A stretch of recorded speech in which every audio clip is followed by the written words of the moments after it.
साथियों, जय भीम, जय भारत, जय संविधान। मैं बहुजन दस्तक और कॉन्स्टिट्यूशन चैनल से गौतम रत्ना, और आज हैं हम प्रोफेसर सुमेधा धनी बौद्ध जी के घर पर रोहतक में। जो प्रोफेसर एमडीयू, जो यहाँ का यूनिवर्सिटी है रोहतक का, महर्षि दयानंद यूनिवर्सिटी, उसमें वो प्रोफेसर थी, रिटायर हो गई हैं। सोशल एक्टिविस्ट भी रही हैं और अभी भी हैं, और बहुजन एक्टिविस्ट भी कह सकते हैं, और बुद्धिज्म को बिल्कुल फॉलो करती हैं, बाबा साहब के। और जितने भी हमारे बहुजन महापुरुष हैं, उनके आइडियोलॉजी को फॉलो करती हैं, वो भी ईमानदारी के साथ। फॉलो तो बहुत करते हैं, लेकिन जब मैं लोगों के बीच में जाता हूँ तो दिखावा ज्यादा दिखता है मुझे, मैडम जी। तो इस पर हम आपसे बात करेंगे, कुछ बहुजन मुद्दों पर, राजनीति पर, और खास तौर से एज ए महिलाओं जो है, जो मतलब एक जनरल कास्ट में भी नहीं, हमारे बहुजन समाज में भी पुरुष प्रधान की जो मानसिकता है, उसको वो भी झेलती पूरे है। भारत में हाँ, है वो। पूरे भारत में ही। जी। तो इस पर ही हमारा मेन वो रहेगा, उनसे बात करने का। बहुत बहुत स्वागत है आपका हमारे चैनल बहुजन दस्तक और कॉन्स्टिट्यूशन चैनल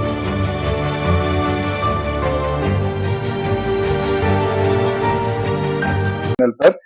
गौतम रत्ना जी, नमो बुद्धाय, जय भीम, जय संविधान, जय भारत। बहुत बहुत धन्यवाद आपका मुझे।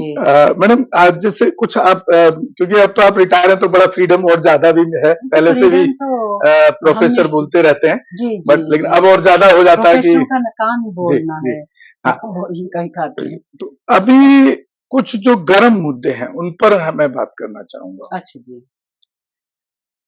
जैसे आपने देखा कि एक सुप्रीम कोर्ट का डिसीजन आया जी कि भाई क्रीमी लेयर लाया जाए, क्रीमी लेयर लागू किया जाए, और बहुजनों में भी जो एससी एसटी या ओबीसी वर्ग जिसको रिजर्वेशन मिलता है, उनमें भी मतलब उसमें भी वो एक तरीके से वर्गीकरण किया जा रहा है। वर्गीकरण, इस सुप्रीम कोर्ट के वर्गीकरण को मैं एज ए मीडिया पर्सन, जो नजरिया है मेरा बहुजन एक्टिविस्ट, वो मुझे जो क्या बोलते हैं, गांधी की जो पॉलिसी थी ना कि वर्ण व्यवस्था लागू रहना चाहिए, तो मतलब वो इन समाज के बीच में भी जो एक संवैधानिक जो शब्द मिले, schedule caste, schedule tribe, OBC, adivasi, उसके अंदर भी वो एक वर्ण व्यवस्था और बढ़ा करना चाहते हैं। जी। और जिस तरह से बाबा साहब अम्बेडकर की जो मूर्ति थी संसद भवन के अंदर, जी, उसको रातों रात निकाल दिया गया, इलेक्शन से रिजल्ट आने से पहले। जी, तो जी। कहीं ना कहीं भाजपा को रहा होगा कि 370 400 पार आने वाले हैं। और इसके पीछे जो कारण जो मुझे नजर आता है, मैं आप डिटेल में मैं आपसे बात करूंगा। लोग शायद अभी, मुझे नहीं लगता किसी ने उस तरह का परसेप्शन उसके बारे में दिया है। ओके। अभी आप देख रहे हैं श्रीलंका में, सॉरी बांग्लादेश में, जी। जिस तरह से अभी राष्ट्रपति के साथ वहां की तख्ता पलट हुआ, और पूरा एक आम जनसमूह ने उसको कब्जा कर लिया। जी जी, जी। जो परेशान लोग थे, तो कहीं इसके पीछे ऐसा तो नहीं कि बाबा साहब अम्बेडकर की जो स्टैच्यू संसद भवन में थी, पार्लियामेंट के अंदर, जी।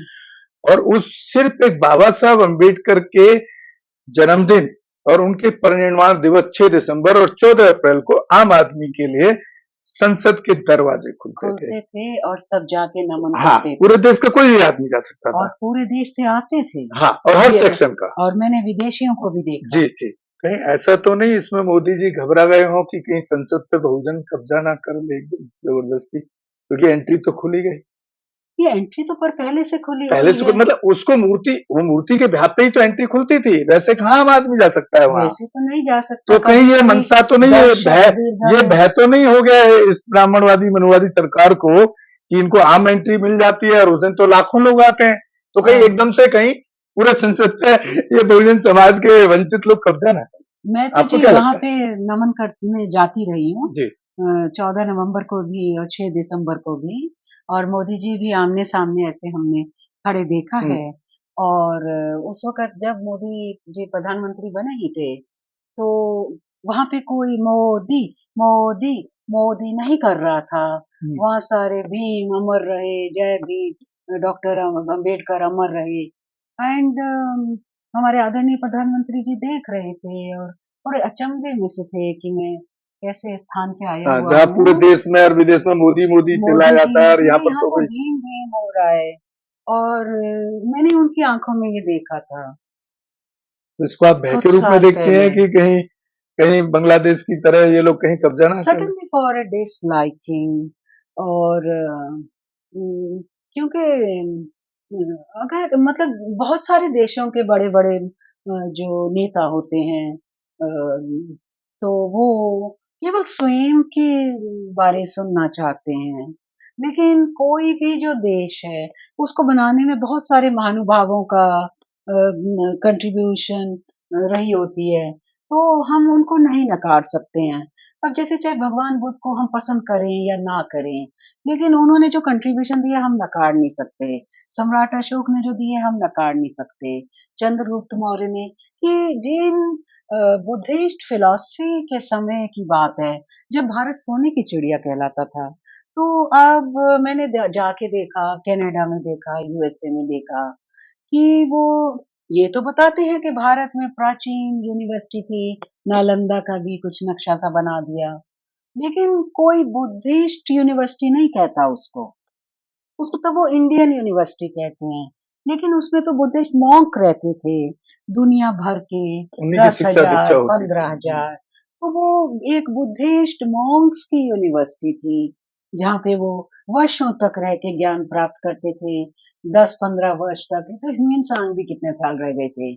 तो जब उन्हें लगता था कि अब बहुत ज़्यादा ज्ञान हो गया है हमारे पास और उनके गुरुओं को भी लगता था, तभी उन्हें बाहर जाके ज्ञान को आम व्यक्ति को देने के लिए उनको अधिकार होता था। ये नहीं था कि मॉन्क बन गया और एकदम ज्ञान देने लगा। तो लेकिन तो जो मैंने ये देखा है, वो चाहे आप एजुकेशन की किताब उठा के देख लीजिए, वो भारत की एजुकेशन इन इंडिया लिखा होगा, लेकिन 18 बुद्धिस्ट यूनिवर्सिटी का नाम नहीं लिखा होगा।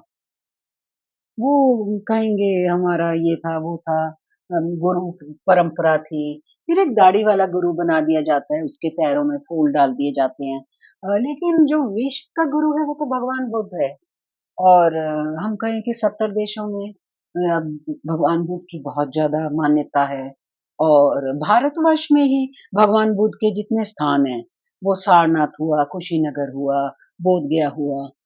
तो वहाँ पे बहुत सारे देश के लोग आते हैं, अपना एक झलकी बनाते हैं, फ्लोट बनाते हैं। उसको भगवान बुद्ध के जन्म दिवस पे बहुत ही श्रद्धा के साथ वो लेके जाते हैं और वो चाहे सारनाथ है तो धम्मेक स्तूप पे उसका अंत होगा या बोध गया में महाबोधि महाविहार पे वो वहाँ पे जो है फूल अर्पित करेंगे और भगवान बुद्ध की पूजा करेंगे और तो इससे कैसे इसको कहा जाए कि मतलब कि देश जिस बात से महान माना गया उसको नकारा जाता है। जैसे मेरे पास एजुकेशन इन इंडिया नाम की बहुत ही अच्छी किताब है, हार्ड बाउंड भी है और ऑथर भी वेल नोन है, लेकिन वो बुद्धिस्ट एजुकेशन के बारे में ब्लैंक है, उसने नहीं बताया है। तो अब आप कैसे इस बात को हम नकार सकते हैं? क्योंकि हमारे तो देश में विक्रमशिला हुई और जितनी भी अब चाहे तक्षशिला हमारी जी। पाकिस्तान में चली गई है, लेकिन भारतवर्ष में गुजरात में भी तो वो 18 यूनिवर्सिटीज़ हैं और उनके अवशेष मिले हुए हैं और क्योंकि उनको एक पक्की ईंटों से बनाया जाता था।